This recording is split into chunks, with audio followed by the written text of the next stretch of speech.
O ganito ha, kung gusto mong pumasok sa buhay ko, sabihin mo na agad kung anong pakay mo. Iset mo na agad yung expectation. Be transparent, di ba? Kung gusto mo akong makilala, o gusto mo akong makadate mo, o baka gusto mo na akong landiin, sabihin mo na.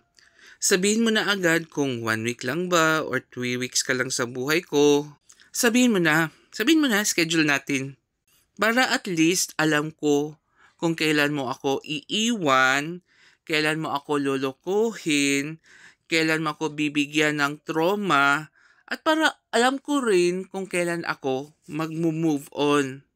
Iset mo ng expectation, 'di ba? Mapanakit kayo, 'di ba? Manloloko kayo. Tapos ako, eto, marupok. Para at least man lang alam ko na kung kailan maging handa, 'di ba? Mga buwisit. Uy! Wamo!